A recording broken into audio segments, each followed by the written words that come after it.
Awakening with Brahma Kumaris. ओम शांति। Awakening with Brahma Kumaris में आज फिर आप सबका स्वागत। अगर पिछली कड़ी याद हो आपको तो हमारी ट्रेन छूटने वाली थी, लेकिन अगर हमने अपना बैलेंस मेंटेन किए रखा, अगर अपनी इनर स्टेबिलिटी को मेंटेन किए रखा तो हमें बहुत सी और ऑप्शंस मिल सकती थी और हो सकता है कि हमारा जो थॉट है वो इतना स्ट्रांग होता कि ट्रेन ही लेट हो जाती। और अगर आप याद करें तो उस पूरे सिनेरियो में कितने ज़्यादा स्ट्रेस है, मेरे सामने पूरा सीन क्रिएट हो जाता है, लेकिन वो स्ट्रेस जो क्रिएट हो रहा होता है कैसे क्रिएट होता है, क्योंकि अब हम उस मैकेनिज्म पे बात करेंगे कि अंदर क्या कुछ हो रहा होता है कि ना चाहते हुए भी, क्योंकि अगर वो स्टेबिलिटी मेंटेन करने की कोशिश की भी तो कई चीज़ें ऐसी हो रही हैं जो शायद मैं भी समझ नहीं पा रहा और वो स्ट्रेस क्रिएट होता जाता है। क्या होता है हमारे अंदर जब स्ट्रेस क्रिएट हो रहा होता है, और इस पर बातचीत करते हैं। हमारे साथ हैं Brahma Kumari sister Shivani. Om Shanti. Om Shanti. Sister Shivani, now we are in that game actually, we have really understood कि ये चीज़ें हो रही हैं। अब हम सब तैयार हैं ये जानने के लिए कि अंदर क्या हो रहा है, व्हाट इज़ रियली हैपनिंग, कि ये स्ट्रेस अब हमें समझ में भी आ रहा है कि नहीं क्रिएट करना है, लेकिन क्रिएट हो रहा है। So what exactly is happening inside me? Actually जैसे गाड़ी चलाते हैं, like let's say I drive the car but I don't know anything about the car. मुझे सिर्फ गाड़ी चलानी आती है। सच में बोल रहे हैं? हाँ, मैं सच में बोल रही हूँ। मुझे गाड़ी के अंदर का कुछ नहीं पता। तो अब अगर हर समय मुझे कोई ना कोई कहता है कि थोड़ा बहुत आपको अंदर का आना चाहिए, क्योंकि अगर आप कहीं अटक गए किसी दिन, because you driving alone most of the time, so how will you manage? But again जैसे चलो देखते हैं, this is how we are careless with our self, कि कुछ हुआ थोड़ी है, रोज़ तो आराम से गाड़ी में जाते हैं, रोज़ वापस आते हैं। लेकिन इट इज़ यस कि अगर वो एक दिन गाड़ी बंद पड़ गई कहीं, I will have to stand there like that, I don't know anything. Similarly अंदर का मैकेनिज्म, हम चल रहे हैं, जीवन को जी रहे हैं, लेकिन विदाउट बीइंग अवेयर कि ये जो हम चला रहे हैं अपनी यात्रा में, हमें अंदर के मैकेनिज्म को नहीं पता, क्योंकि बिना मैकेनिज्म को जाने भी हम यात्रा पे तो चल ही रहे थे ना। I can drive the car without knowing how it works inside. तो इसीलिए हमने आवश्यकता, we didn't find the need कि इस मैकेनिज्म को जानना है। लेकिन अब क्या हुआ, ये फ्रीक्वेंट ब्रेकडाउन्स होने लग गए हैं। जब भी हम स्ट्रेस क्रिएट करते हैं, it's basically a breakdown, something unnatural that is happening. लेकिन हमें नहीं पता कि इस ब्रेकडाउन में क्या करना है। तो या तो हम रुक जाते हैं, वहीं खड़े हो जाते हैं कि अब कैसे क्रॉस करना है इसको, या फिर हम उसको वहीं छोड़कर उस सिचुएशन को अवॉइड कर लेते हैं। जैसे आपने कहा ना, हॉलिडे पे चले जाना, या कई बार तो जॉब ही चेंज कर लेते हैं। मतलब we try everything else except for कैसे ठीक करना है, क्योंकि वो हमसे समझते कि हमें पता ही नहीं, और फिर हमने कह दिया कि ठीक ही नहीं हो सकता, ख़राब हो गया तो इसको ऐसे ही चलाना पड़ेगा। So it's important to understand अपने ही बारे में कुछ फंडामेंटल बातें। तो अगर आपको कोई इंटरेस्टिंग व्यक्ति मिल जाए जो इंटरेस्टिंग तरीके से ये बता पाएगा कि आपकी गाड़ी कैसे वर्क करती है, so won't I you need like to learn. Yes, I need to learn. क्योंकि ऐसा नहीं होना चाहिए कि see when do we learn? Normally क्या होता कि एक दिन जब अब मैं अटक जाऊंगी, and then I go through a bad experience of standing in the middle of the road, not being able to do anything, that day I will say, oh, मुझे सीखना चाहिए. But why go through that? Similarly हम भी खींचते जाते हैं, फिर किसी दिन कोई परिस्थिति ऐसी आ जाती, या हम डिप्रेशन में चले जाते, या डॉक्टर हमें कहता कि आपको मेडिटेशन सीखना चाहिए, तब हम समझते कि हमें अब मेडिटेशन सीखना चाहिए। लेकिन तब वो वही प्रोसेस जो एक्चुअली बहुत सिंपल है, उस टाइम फिर थोड़ा सा चैलेंजिंग हो जाता है। बहुत लोग चले जाते हैं। Once I go into depression और स्ट्रेस, मेरा थॉट पावर इतना लो हो जाता है, फिर मुझे वो करने में बहुत ज़्यादा मेहनत लगती। लेकिन अभी कर लें तो it's going to be so easy कि वो नीचे जाएगा ही नहीं। So yes, learning the mechanism is going to be very useful for me. तो इसमें सबसे पहली चीज़ जो हमें जाननी है, जो हमने थोड़े दिन पहले टच भी किया लेकिन थोड़ा सा, and that is my true identity, कि हु एम आई। आज आइडेंटिटी की बात पर ही, क्योंकि आइडेंटिटी क्राइसिस भी एक स्ट्रेस का कारण है, कि हु एम आई, इसका राइट आंसर न होने के कारण बहुत सारा स्ट्रेस क्रिएट हो रहा है। जब व्हेन आई से आई, then I first look at this body.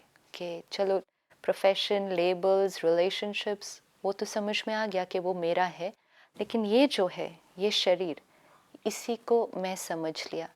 अब जैसे ही इसको मैं समझ लिया, पूरा थॉट पैटर्न चेंज हो जाता है. Physical, this is I, this body is I, मतलब I am here for a limited period, you know, क्योंकि ये आज है, कल फिनिश हो जाएगा. तो जीवन की यात्रा कितनी है? इतनी ही है. इतने में ही मुझे सब कुछ पा लेना है, कर लेना है. टाइम इज़ रनिंग आउट, मुझे इतने में ही सब कुछ पा लेना है. तब जैसे ये थॉट आती, तब हार और जीत के कौन जल्दी इसको पाएगा. सो एक ये वाली थॉट कि मैं लिमिटेड हूँ, मैं फिजिकल हूँ, मैं आज हूँ, मैं कल ख़त्म हो जाऊंगी, या ये कल बीमार हो जाएगा, ये कल बूढ़ा हो जाएगा, उससे पहले ही मुझे बहुत कुछ कर लेना है. ये सारे जो थॉट्स हैं, ये मेरे बहुत सारे वक्त निकलता जा रहा है. so many times वक्त निकलता जा रहा है. Now this itself, this thought itself के वक्त निकलता जा रहा है, इसका मतलब इतने ही टाइम में मुझे बहुत कुछ करना है. This could mean in terms of achievements, this could mean in terms of possession, enjoyment, the way we have kept our enjoyments कि मैं जब ये होगा तब मैं ये enjoy करूँगा. Right. तो ये सारी चीज़ें मेरे थॉट पैटर्न को एक डिफरेंट लाइन पर ले जाती हैं. राजयोगा में फर्स्ट अंडरस्टैंडिंग जो मिलती कि who am I is not physical, it is energy. Energy हूँ, इटर्नल हूँ, तो डेथ नहीं है. तो लिमिटेड का जो कॉन्सेप्ट था कि आज हूँ, कल फिनिश हूँ, अनलिमिटेड हो जाए, अनलिमिटेड हो गए ना, क्योंकि फिजिकल नहीं है, इटर्नल है, अविनाशी है. तो तब ये कॉन्सेप्ट खत्म हुआ कि आज हूँ, अब फिनिश हो जाऊंगी, इतने टाइम में मुझे सब कुछ पा लेना है. अब जब फिजिकल सोचा अपने को, तो जहाँ पाने की बात आई तो हर चीज़ बॉडी से रिलेटेड थी कि क्या पाना है. फिजिकल ब्यूटी होनी चाहिए because I am physical. Physical comfort होना चाहिए because I am this body. Physical possession सारे होने चाहिए बिकॉज आई एम दिस. अब जैसे ये आइडेंटिटी में जो रियलिटी है, इनको पाने के जो होड़ थी उसमें स्ट्रेस क्रिएट हो रहा था. या वो तो है ही ना. मतलब ये थॉट थी पीछे कि मैं शरीर हूँ, शरीर सुंदर होना चाहिए, फिर कंपैरिजन अपने शरीर का दूसरों के फिजिकल ब्यूटी के साथ, अपनी पोजेशन का दूसरों की पोजेशन के साथ, फिर मुझे और चाहिए और चाहिए और चाहिए, तो वो सारा क्या क्रिएट होगा. That is going to be stress. Now when I understand that I am this conscient being, pure energy, unlimited, and the one who never dies, and इसको क्या चाहिए is not anything physical. तो जो चाहिए की list थी, क्योंकि किसको चाहिए, मुझे चाहिए, मुझे, मैं इसको चाहिए था बेसिकली. तो मुझे चाहिए, मैंने मुझे ये चाहिए, मुझे ये, लेकिन मैं कौन जिसको चाहिए. तो मैं का आंसर अगर राइट नहीं होगा तो चाहिए की लिस्ट चेंज हो जाएगी. अब आंसर आया कि मैं तो चैतन्य शक्ति आत्मा, तो मुझे क्या चाहिए, शांति, खुशी, और मुझे एक्चुअली चाहिए भी नहीं, वो मैं हूँ ही, ऑलरेडी है. So my whole perspective of looking at this journey of life, and then I understood कि ये एक जर्नी है जो सिर्फ बर्थ और डेथ के बीच में नहीं है. It is a continuous journey जिसमें सिर्फ मैं एक कॉस्ट्यूम छोड़ रही हूँ, दूसरा ले रही हूँ. सो इट्स नॉट कि मुझे इतने के बीच में सब कुछ करना है. It is an experience which I am carrying forward one costume to the other. And वैसे भी जब भी बात करो, you know, if you go somewhere जहाँ किसी ने शरीर छोड़ा है, you go to the funeral, तो तब एक बहुत वैराग्य जैसे सभी के अंदर आता. तो कहते देखो फाइनली क्या लेकर गए अपने साथ. ये क्वेश्चन हम उठाते हैं ना कि सारी जीवन जिसके होड़ में लगे थे, वो सारा कुछ तो आज पीछे ही छोड़ दिया. इवन संबंधी भी, रिश्ते भी, पोजेशन तो छोड़ दिया. साथ में क्या लेकर गए, क्योंकि एक चीज़ है जो साथ में जाती, बाकी सब कुछ पीछे रह जाता. तो साथ में क्या जाएगा, मेरा एक एक थॉट, क्योंकि ये एक रिकॉर्डिंग हो रहा है, तो मेरा एक एक थॉट जो मेरा संस्कार क्रिएट करता, मेरा एक एक कर्म जो वो संस्कार. तो फाइनली ये सीडी है, इस पर जो जो रिकॉर्ड हो रहा है, ये सीडी सिर्फ आगे जाएगी, इसके ऊपर की एक एक रिकॉर्डिंग आगे चली जाएगी, सारा कुछ बाकी पीछे रह जाएगा. अब when I see my life, my priority changes. क्या पीछे रह जाएगा, और क्या साथ में जाएगा। तो जो पीछे रह जाएगा वो इम्पोर्टेंट है, वी आर नॉट सेइंग कि कुछ नहीं करो या कुछ नहीं इकट्ठा करो, लेकिन ये याद रखते हुए कि जो जाना है साथ में उसके ऊपर उसकी क्वालिटी तो यस, यहाँ स्ट्रेस क्रिएट किया, यहाँ गुस्सा क्रिएट किया, यहाँ टेंशन क्रिएट की, दर्द क्रिएट किया, फाइनली साथ में क्या जाएगा, ये हमारे साथ में जाएगा। हमारे कर्म वो अचीव करने के लिए झूठ बोला, चीटिंग की, एक दूसरे को यहाँ की चीज़ें अचीव करने के लिए, यस, यहाँ की चीज़ें अचीव करने के लिए यहाँ क्या क्रिएट किया। तो जब ये समझ में आ जाएगा ये मैं हूँ, तो मुझ पर क्या असर पड़ रहा है इन चीज़ों का जो मैं यहाँ कर रही हूँ, I will start taking care of my self, which doesn't mean that I will stop doing things outside. This is very important. I'll continue working, I'll continue buying whatever I have to buy, I'll continue looking after the physical body. लेकिन priority, first this I, उसके बाद ये सब कुछ जो मेरा है। तो मेरा इकट्ठे करने में मैं के ऊपर कोई भी गलत संस्कार, गलत थॉट, गलत कर्म वो क्रिएट नहीं हो जाना चाहिए। तब हमारा स्ट्रेस पर ऑटोमेटिकली और वो फियर खत्म हो गया ना, बेसिकली फियर ऑफ डेथ खत्म हो जाता है। जैसे ही मैं आत्मा हूँ तो फियर ऑफ डेथ खत्म हो गया। इट्स अ जर्नी, हम करते जा रहे हैं हो। एंड मेन थिंग इज कि मैं आत्मा हूँ तो मुझे क्या चाहिए, ये याद रखना बहुत इम्पोर्टेंट है। इससे बहुत सारे आंसर्स आ जाते हैं, क्योंकि एक समझ में आता कि मैं आत्मा हूँ, दूसरा समझ में आता कि मेरी नेचर क्या है। आज दिन तक किसी ने पूछा आपकी नेचर क्या है, तो हम कहेंगे थोड़ा थोड़ा गुस्सा आ जाता है, मेरी नेचर में ये है, मैं रिएक्टिव बहुत हूँ, मैं बहुत सेंसिटिव हूँ, मैं सेंसिटिव बहुत हूँ। तो ये सब मेरी नेचर है। मैं बहुत इमोशनल हूँ, मैं बहुत if you really start looking at ये सारी नेचर आ जाती। तो क्योंकि हम अपने को नहीं जानते थे, तो अपनी सही नेचर को भी नहीं जानते थे। स्वभाव नहीं कहते ये मेरा स्वभाव है, तो स्व का भाव, तो स्व को तो पहले जानना पड़ेगा ना, फिर स्व के भाव को जानेंगे। तो जब हम ये समझ में आता कि मैं आत्मा हूँ, सेकंड स्टेप जो समझ में आता कि आत्मा के नेचर क्या है।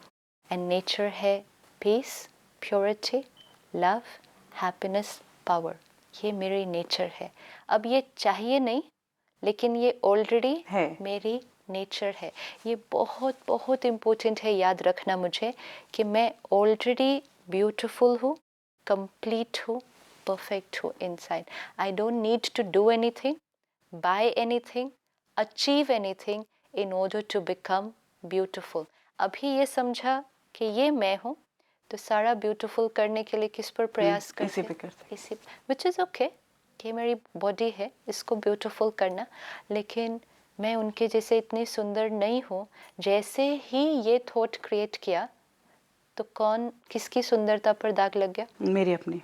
क्योंकि मैंने एक थॉट क्रिएट किया जेलसी का, क्रिटिसिज्म का, इन्फीरियोरिटी कॉम्प्लेक्स का, हर्ट का। क्यों? क्योंकि मैं अपने शरीर की ब्यूटी को दूसरे के शरीर के साथ कंपेयर करने में मैंने अपने को गंदा कर दिया। जैसे ही मुझे समझ में आया मैं हूँ ये, तो मैं किसकी ब्यूटी पर ध्यान रखूँगी? हम फिजिकल ब्यूटी पर सारा दिन ध्यान रख रहे हैं, लेकिन जो मैं हूँ उसकी ब्यूटी पर कोई ध्यान नहीं रखता। तो one is knowing that I M that conscient being, and second very important my nature. ये जब हम याद रखते कि आई am a peaceful being, I am a happy being, तो हैप्पीनेस चाहिए नहीं, फिर हम नहीं कहेंगे यस ये रहा। और फिर हैप्पीनेस चाहिए, हैप्पीनेस इनसे चाहिए, हैप्पीनेस इससे चाहिए, ये कॉन्सेप्ट ख़त्म हो गया। क्योंकि वो अंडरस्टैंडिंग हो गई कि happiness is already here, it is my nature. So imagine अगर आप सारा दिन की यात्रा में चलें और ये थॉट के साथ, ये रियलाइजेशन के साथ कि happiness, peace is my nature, तो आपका पूरा दिन कैसा बीतेगा? नेचुरल है, आपको कोई एफर्ट नहीं करना पड़ेगा, क्योंकि सारा एफर्ट कर रहे हैं, ये होगा तो हैप्पीनेस होगा। अगर हम अपने ऑफिस में भी कभी होते हैं, अगर ये मेमोरी के साथ चलते हैं, इस याद के साथ चलते हैं that I am the principal of the school, whatever, so वो एफर्ट थोड़ा करना पड़ता है, पर तो प्रिंसिपल रहती ही हूँ, तो उसी अथॉरिटी के साथ मैं करती रहती हूँ। क्योंकि वो जो आपको याद है उसी के साथ आप बिहेव करेंगे ना। जो मैं हूँ तो मेरा बिहेवियर वैसा ही होगा। आई एम अ पीसफुल बीइंग, तो एफर्ट थोड़ी करना पड़ेगा, गुस्सा नहीं करना है, मुझे गुस्सा नहीं करना है। आई am a peaceful being, I am a powerful being. तो एफर्ट नहीं करना पड़ेगा, हर्ट नहीं होना है। आई एम अ पावरफुल बीइंग, किसी और की एनर्जी मेरे ऊपर इन्फ्लुएंस नहीं कर सकती। लेकिन वो कब क्रिएट होता हर्ट या पेन, जिस पल हाँ, हमें वो भूल गया कि आई एम दिस बीइंग, एंड तब हम क्या बन जाते हम हैं, वो इन्फ्लुएंस होने लग जाते हैं ना एक्चुअली, जैसे ही हमारी अपनी शक्ति जो है यस, क्योंकि हम गिव इन स्मृति करते नहीं हैं। रही ना, अपनी शक्ति की, अपनी ताकत की स्मृति नहीं रही, तो फिर दूसरे की पावर हम पर इन्फ्लुएंस करने लगती। तो मैं कौन हूँ और मेरी नेचर क्या है, दिस इज़ फंडामेंटल, अपने बारे में जानना। और जब ये दो बातें जान ले तो थर्ड मोस्ट इम्पोर्टेंट थिंग, मेरी रिस्पॉन्सिबिलिटी क्या है। क्योंकि रिस्पॉन्सिबिलिटी के नाम पर भी बहुत स्ट्रेस क्रिएट हो रहा है। मेरी रिस्पॉन्सिबिलिटी है ये काम करना, मेरी रिस्पॉन्सिबिलिटी है परिवार के लिए, मुझ पे बहुत सी जिम्मेदारियां हैं, मुझे बहुत सारे काम करने हैं। यस, अब हमारी फंडामेंटल रिस्पॉन्सिबिलिटी है खुश रहना, और फिर वो खुशी औरों को भी ट्रांसमिट करना। तो सारी रिस्पॉन्सिबिलिटी की लिस्ट में what is my responsibility, mine यहाँ हियर, पर अगर हम फर्स्ट ये कहते हैं कि रिस्पॉन्सिबिलिटी। मेरी रिस्पॉन्सिबिलिटी है खुश रहना, तो ये तो ऐसा लगता है कि हम स्वार्थ है। You know, somewhere when I से दिस इट आज की अगर हम ज़िंदगी में देखें, तो अगर हम ये कहें कि इतनी सारी जिम्मेदारियों के बीच में आपकी कौन सी प्रायोरिटी है जिम्मेदारी की, तो मैं खुश रहूँ, तो लोग ये कहेंगे या कहा ये जाएगा जनरली कि आप अपने बारे में ही सोचते रहेंगे। क्योंकि जब आप खुश रहेंगे, दैट इज स्टेबल रहेंगे, तो आप जो भी जिम्मेवारी औरों के प्रति उठाएंगे, आप वो जिम्मेवारी को और अच्छी तरह से उठा पाएंगे। अभी भी आप अपनी जिम्मेवारियां पूरी कर रहे हैं, लेट्स से, जैसे हमने पिछले एपिसोड में बात की कि हम सीनियर हैं ऑफिस में, लेकिन हम औरों को डरा कर रखते हैं, हम औरों को डांट देते हैं, हम फियर क्रिएट करते हैं। अभी वो भी तो हमारी रिस्पॉन्सिबिलिटी तो हम फिर भी कर रहे हैं ना, कि हम ऑफिस को संभाल रहे हैं, काम करवा रहे हैं, लेकिन किस तरह, विथ वॉट एनर्जी। और यही अगर I take up the responsibility कि first most important, I am a loveful being, मैं प्रेम स्वरूप आत्मा हूँ, और मैं जिनसे भी काम करवाऊंगी तो कैसे करवाऊंगी, विद लव। अब फिर भी काम ही कराएंगे, पहले भी काम ही करवा रहे थे, लेकिन अब वो एनर्जी कैसे होगी, तो जब वो एनर्जी ऑफ लव होगी, नॉट एनर्जी ऑफ फियर, तो वो रिलेशनशिप्स और जिन लोगों के साथ हम इंटरेक्ट करेंगे वो एनर्जी कैसा होगा। तो काम तो होगा, लेकिन साथ साथ you will have the right interaction and people will like being with you. So that is the responsibility of a leader, that he can get the right energy.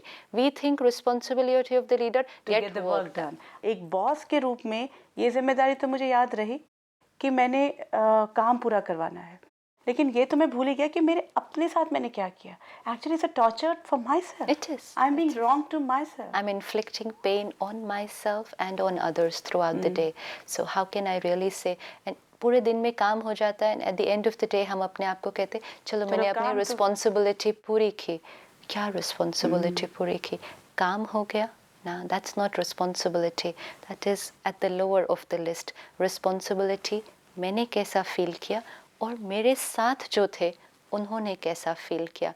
हर आत्मा की रिस्पॉन्सिबिलिटी है अपने आप को एम्पावर्ड रखना, और फिर वो जितनों के भी संपर्क में आएंगे उनको भी एम्पावर करना।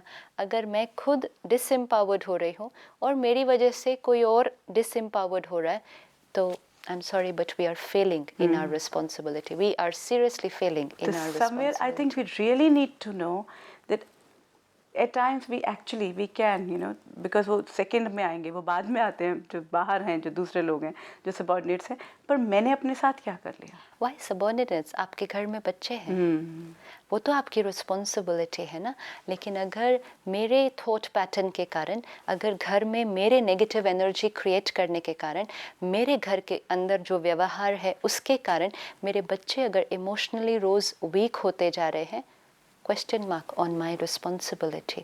If I say my responsibility is to bring up these children, then my responsibility is to bring up healthy, strong, powerful children. And I am also becoming emotionally वो weak. तो है अपने प्रति, लेकिन सोचते नहीं है ना। तो एटलीस्ट दूसरों के प्रति सोचो। तो पहले अपना ध्यान रखते जाएं, औरों का ध्यान रखना ईजी हो जाएगा। तो इट्स नॉट सेल्फिश, जो हमने कहा ना कि सेल्फिश है क्या अपना ध्यान रखना।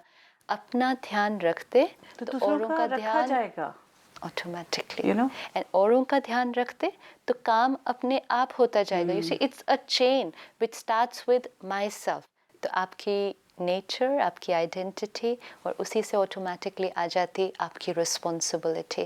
तो अपनी यात्रा पर चलें, लेकिन अपनी रिस्पॉन्सिबिलिटी की लिस्ट में अपना ध्यान रखना, इसको नंबर 1 रखें. फिर हम कहते कि चाहे कुछ भी हो जाए आसपास, पहली जिम्मेवारी क्या है? I have to be stable. Then I will shift my focus to the situation. First responsibility. मुझे अपना ध्यान रखना है. फिर situation तो ऐसे ही सारी ठीक हो जाएगी. And the fourth thing that we have been talking about in this series is our belief system. अपनी beliefs को पहचानना, क्योंकि ये जानना बहुत ज़रूरी है. अब हमने बहुत सारे बिलीव्स इसमें किए हैं इस सीरीज़ में, लेकिन हर एक को अपने बिलीव्स देखने पड़ेंगे, क्योंकि बिलीव्स हमारे जीवन पर बहुत डीप इम्पैक्ट डालते. जैसे कई बिलीव्स हम अपने बारे में क्रिएट करते, मेरे से नहीं हो पाएगा ये, मैं तो कर ही नहीं सकता, ये करना तो मेरे लिए इम्पॉसिबल है. इसको हम कहेंगे fatal belief. This is creating a जिसको कहेंगे closed box. We not ready to open our mind.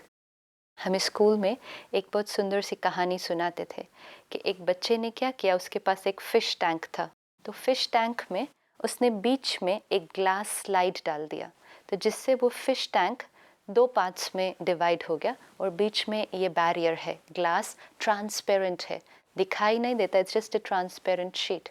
अब ग्लास के इस तरफ तो वो मछली है, फ़िश है, और वो बच्चा क्या करता, ग्लास के दूसरे तरफ खाना डालता जाता. तो वो फ़िश क्या करेगी, वो देखती है खाने को, तो वो आती है खाने की तरफ, लेकिन it hits against that glass slide which is there, and then it realises that it can't go back.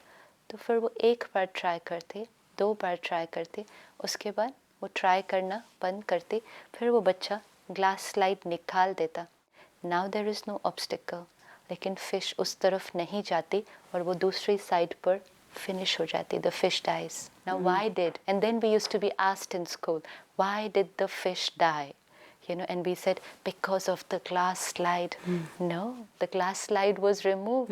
लेकिन वो fish अपने पुराने belief system के साथ चल रही थी कि यहाँ तो नहीं जा सकता. ट्राई नहीं किया. So it is the belief system of the fish जिसने उस fish को ख़त्म किया. And then we used to be said, challenge your belief system. कहीं ये ना हो आपका अपना belief system ही आपको किल कर खत्म. दे. किल मतलब आपके जीवन में बहुत सारे obstacles ले.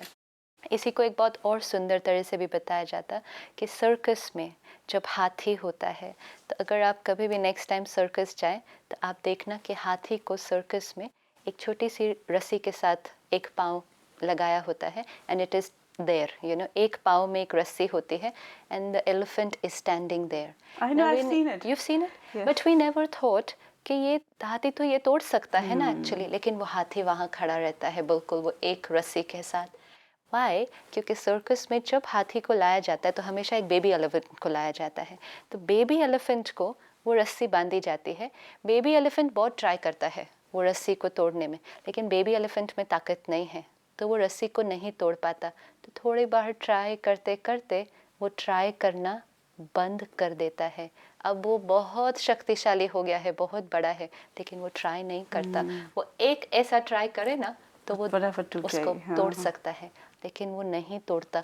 वो वहीं खड़ा रहता है, उस ट्रैप में रुका रहता है, बिकॉज बिलीफ सिस्टम ये मेरे से नहीं टूटेगा. So keep on challenging your belief systems. Stress natural है, बंधे हुए खड़े हैं. गुस्सा नेचुरल है, ट्रैप्ड हैं, उसी दर्द को क्रिएट कर रहे हैं, ट्राई ही नहीं कर रहे कि कोई और ऑप्शन है. तो हमारा बिलीफ सिस्टम ही कहीं ना कहीं हमारे जीवन में बहुत बड़ी ऑब्स्टिकल लाता है. ड्राइविंग नहीं होगी, मुझसे कंप्यूटर नहीं चलेगा. See so many people have this belief system, I can not work on computer, मैं नहीं कर सकती, मुझे आता ही नहीं है, और या मैं ड्राइव ही नहीं कर सकती. So these are fatal belief systems. And similarly औरों के प्रति भी हम कई बिलीफ सिस्टम्स क्रिएट कर लेते हैं. He is like this, he'll never change. Now, जैसे ही हमने लेबल किया किसी को, इसको हम कहते हैं blocking belief, blocker belief system, कि जैसे ही हमने लेबल किया ये तो है ही धोखेबाज या व्हाटएवर, तो जैसे ही वो क्रिएट किया एक बैरियर उनके और हमारे बीच आ जाता और एनर्जी फ्लो ब्लॉक हो जाती. जैसे कई बार कास्ट्स को लेकर हम बहुत सारे ऐसे लेबल्स क्रिएट कर देते। पंजाबीज़ तो होते ही ऐसे हैं, गुजराती तो ऐसे ही होते हैं। अब इससे क्या होगा, ये ब्लॉक क्रिएट करने से whenever I will meet a Punjabi और अ गुजराती और whatever, I see them through that belief which is very damaging. That's not true. या if you are from media and मैंने एक बिलीफ सिस्टम क्रिएट किया, media professionals वो तो ऐसे ही होते हैं, वन पर्टिकुलर लेबल, तो फिर क्या होगा, आपको मिलते ही मैं एक्सप्लोर भी नहीं करूँगी। First image is that, yes. So ये डीप बिलीफ सिस्टम्स, अब ये तो हुए जनरल, लेकिन स्पेसिफिक भी लोगों के बारे में पुराने एक्सपीरियंस से जो ले सकते हैं क्रिएट करते हैं। People are changing, people are working on themselves, और बिलीफ क्रिएट करने से उनका नहीं कुछ होता, लेकिन मैंने वो जो बिलीफ क्रिएट किया, सो मेरे से जो वो एनर्जी फ्लो होनी है वो ब्लॉक हो जाती है। एंड सबसे बड़ा गलत बिलीफ जो हमारे जीवन में है वो है आई एम अ बॉडी। ये एक बिलीफ मेरे बहुत सारे ये बिलीफ्स क्रिएट करता। सो राज योगा मेडिटेशन इस फर्स्ट बिलीफ पर जाकर हिट करता है। जब ये बिलीफ चेंज होता तो धीरे धीरे फिर सारे बिलीफ्स पर वर्क करना बहुत ईजी हो जाता है, और हम उस एनर्जी को फिर महसूस भी करने लगते हैं। थैंक यू सो मच, जो आज अपने अंदर के मैकेनिज्म को हमें समझा के हमें एक ऐसी ताकत मिली कि हमें इस पर काम कैसे करते जाना है, तो जो भी बिलीफ सिस्टम अब आड़े आएगा, जो भी वो, चाहे वो कांच की दीवार थी या फिर वो छोटी सी रस्सी थी, हमें जब ये समझ में आ गया तो हम 1 मिनट में उसे तोड़ सकते हैं। हम उस कांच की दीवार होने या ना होने को भी क्रॉस कर जाएंगे। Thank you so much. Om Shanti. अगर आपके पास कोई सवाल उठता है, या पूरा जो ये बातचीत आज हमने की है कि पहली तो मेरी अपनी पहचान मुझसे हुई कि मैं कौन हूँ, जहाँ ये परिवर्तन हुआ, एक बिलीफ सिस्टम छूटा, उसके बाद बाकी सारी चीज़ें अगर हमने देखी तो नए अनुभवों के लिए हम तैयार हो सकते हैं। तो आप क्या अनुभव करना चाहेंगे, अपनी डेस्टिनी कैसी बनाना चाहेंगे, या कोई बात मन में उठ रही है, आप हमारे साथ शेयर करें, या तो आप हमें ईमेल लिखें या फिर आप हमें फ़ोन पर संपर्क कर सकते हैं। If you wish to discuss your problem or have a question to ask or want to know your nearest Raj Yoga Meditation Center, call us on 09999744555. Awakening with Brahma Kumari में आज तो इनर मैकेनिज्म की बात थी, और एक बहुत क्लैरिटी से बातें सामने आई कि it's very much possible. Only thing is I have to just get up and try it out. तो आप ज़रूर ये ट्राई करें, अनुभव करें। ये नया अनुभव आपके जीवन का अनुभव होगा, और जब खुशी से भरा अनुभव होगा, और अगला अनुभव जो है वो फिर और बेहतर ही होता जाएगा। आज इतना ही, आपसे फिर मुलाकात होगी। ओम शांति। Om Shanti.